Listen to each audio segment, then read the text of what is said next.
You can bleep a word if you don't like what it says, but you can't stop someone from saying those words no matter how much you disagree with them.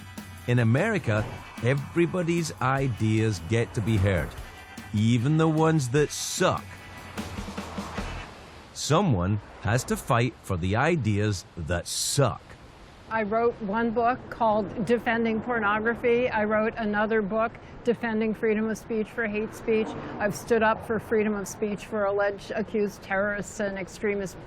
Nadine Strossen, constitutional lawyer, former head of the ACLU, author of some very clever books, and, God bless her, It's not protected. defender of the ideas that suck.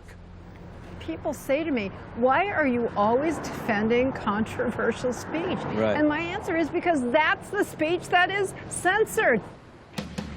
A porn star, a neo-Nazi, and a terrorist walk into a bar. Bartender says, "Are you here for Nadine?" You're a free speech absolutist, right? I really don't think that term is quite accurate Okay. because it suggests absolutely no limits on free speech. So you think there should be some? Where's the line? Where's the line for you? Because I guess everybody personally has a line. In particular contexts, speech can directly cause or imminently threaten certain specific harm.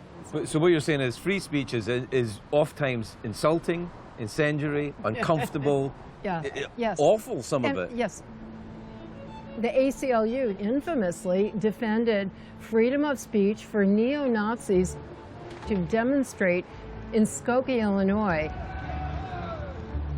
Many people say, how can the ACLU defend the Nazis? We never defended the Nazis.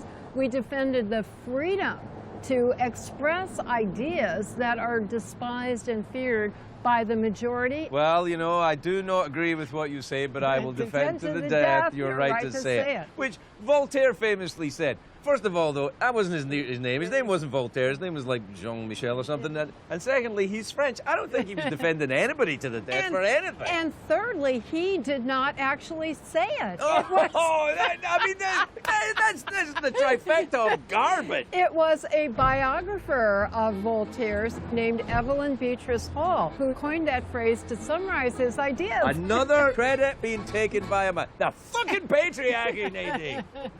It seems to me that people think that if a speech or some kind of idea makes them uncomfortable, then that's grounds for censorship of cancellation, right? You have no right to be comfortable, and I have a right to make you uncomfortable. In fact, one of the problems we've been having on university campuses in the recent past is that they say, oh, you can have free speech, but you can do it in this free speech zone that's this tiny little... Safe room, yeah. It's like where they put smokers at the airport. Yeah.